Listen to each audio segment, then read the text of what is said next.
Rebonjour les amis. Donc du coup, mon autre téléphone a atteint sa taille maximale en tant que vidéo. Donc du coup, on va dire que ceci c'est, on va dire une petite partie, on va dire la partie 3 ou la suite de la partie 2. Appelez ça comme vous voulez. J'étais rendu. Bon, j'ai relié un petit peu le truc. Donc, je vais partir de là. Je sais qu'elle m'en a fait baver au cours des derniers mois, mais c'est rassurant de voir que mon plan a fonctionné et qu'on peut arriver à se parler sans sortir nos griffes. Sur ce, il n'en reste que 2 jours d'école et je viens te visiter. J'ai hâte. Bonne nuit et donne-moi des nouvelles, Léa. Donc du coup, ouais, je relis un petit peu le truc pour se situer dans l'histoire. Donc du coup, PS, si jamais Thomas te cause des ennuis, on reprend contact avec moi. Je te fais la promesse solennelle de tout te raconter. Je ne le laisserai pas gâcher, mais retrouver avec toi cette fois-ci. Aléa de Marilou, jeudi 27 février, 18h22. Les vacances. Hourra, je suis en vacances. On a une journée pédagogique demain. Alors je peux déjà commencer à me relaxer ce soir. Je passe une soirée seule à la maison. Mes parents sont partis chez des amis avec mon petit frère. Et comme JP voyait ses amis, je vais en profiter pour écouter des films de filles, oui. Je suis très surprise par ta conversation avec moi. Il y a donc de l'espoir avec elle. Elle n'est pas un cas désespéré comme Sarah Beaupré. Parlant d'elle, j'ai vu se chicaner avec Thomas après l'école. Je n'arrivais pas à entendre ce qu'il disait, mais je peux te dire une chose. Il avait l'air exaspéré et elle le poursuivait en pleurant.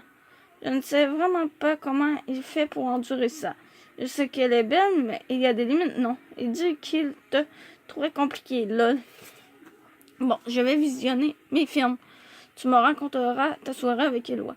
J'espère que tout ira bien, mais ne sois pas trop dur envers lui. Il a quand même ses raisons d'être jaloux, et si tu étais à sa place, tu ne sauterais pas de joie toi non plus.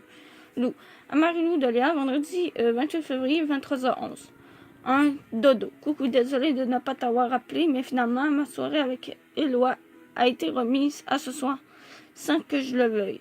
Je t'explique. Hier midi, il est venu me voir pour me dire qu'il devait annuler parce que sa mère avait besoin de son aide à la maison. Je sais que c'est une excuse qui semble valable, mais à lui voir la tête, j'en doutais un peu. Mon petit doigt me disait que ce n'était pas pour ça qu'il annulait. C'est plate. Est-ce qu'on peut se voir plus tard, là? Il doit toujours un peu distant. Je ne pense pas. Je risque de finir tard.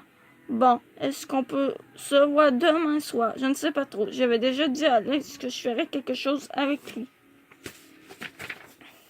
Éloi, je pars pendant 5 jours et d'habitude, on a de la misère à passer 2 minutes sans se parler.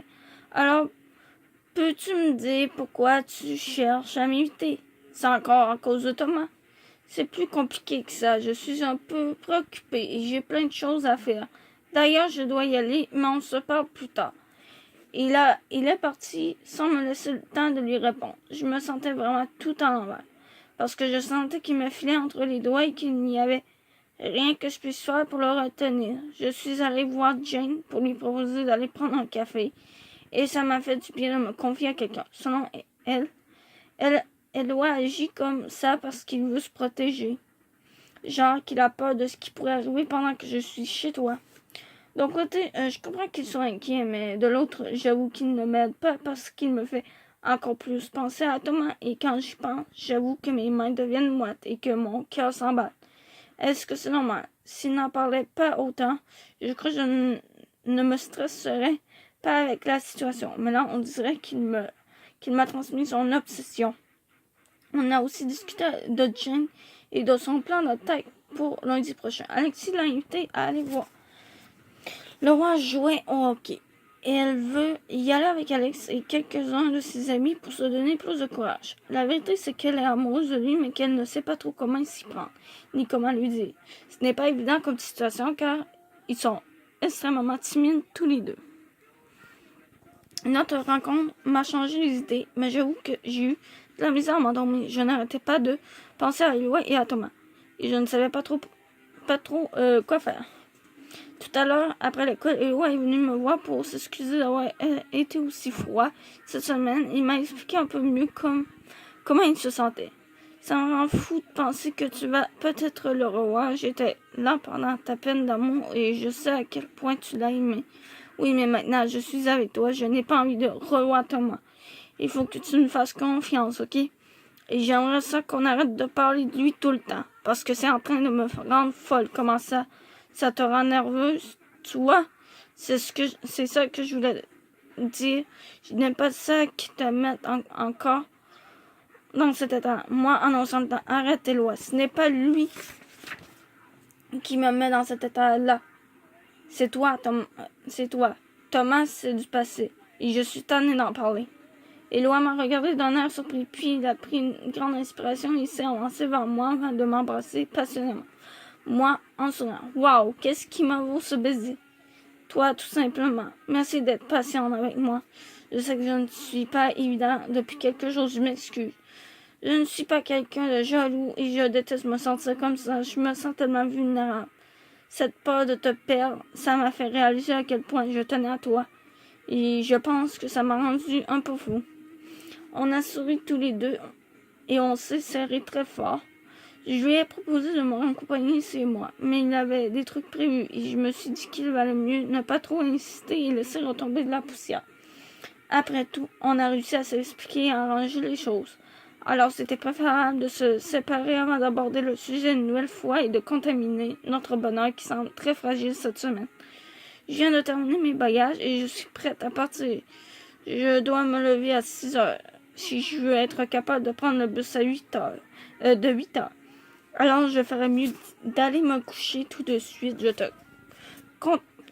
Je te conterai la suite de mes états d'âme de vive voix. Bonne nuit, j'ai hâte de te voir, Léa. Le blog de Manu inscrit un titre nervosité. Écrit au problème. Salut Manu, je t'écris de l'autobus qui me mène vers mon village natal, car je vais visiter mon ami Marilou pendant quelques jours. Le problème, c'est que mon chum Eloi est super jaloux que je retourne là-bas parce qu'il a peur que je revoie Thomas, mon ex. Ce n'est pas dans mes intentions de le voir, non seulement je suis encore là contre lui à cause de son histoire avec Sarah Beaupré, mais j'ai aussi peur que les craintes d'Eloi se révèlent exactes et que mon cœur s'emballe si je le vois. J'aime vraiment Eloi et je suis full bien avec lui, mais on dirait que quand je pense à Thomas, je ne suis pas indifférente. C'est plus fort que moi. J'ai le cœur qui bat et je me sens toute molle. Je ne sais pas si c'est normal. Qu'en penses-tu? Je suis tellement confuse. Aide-moi. Léa, Manu répond en 2 questions par semaine. Tu seras peut-être choisi. Aléa de Jane, dimanche de mars, 10h05. Alors, salut. Alors comme ça se passe dans ton chez-toi lointain, est-ce que tu t'es amusé à la fête de Marilou? J'ai très hâte que tu me racontes. En plus, il y a une tempête ici. Je suis coincée chez moi toute la journée. Je ne peux rien faire pour me changer les idées et éviter de penser à la journée de demain, à part me ronger les ongles en m'imaginant le pire. Sauve-moi et écris-moi vite, Jane. À Jane de la dimanche 2 mars, 11h34, à l'aide. Ton courriel tombe à pic parce que j'ai vraiment besoin de me confier. J'ai passé la nuit à discuter avec Marilou, mais ça ne m'a pas aidé à y voir plus clair. Je suis arrivée ici hier en après-midi et je me suis tout de suite rendue chez Marilou pour manger et pour me préparer pour la fête. Quand nous sommes arrivés chez Champion du Bis, c'est là qu'avait lieu la fête. Il y avait déjà une bonne quinzaine de personnes. C'était cool de revoir tout le monde. Mais en même temps, je me sentais un peu bizarre. C'est comme si je n'avais plus tout à fait ma place ici non plus.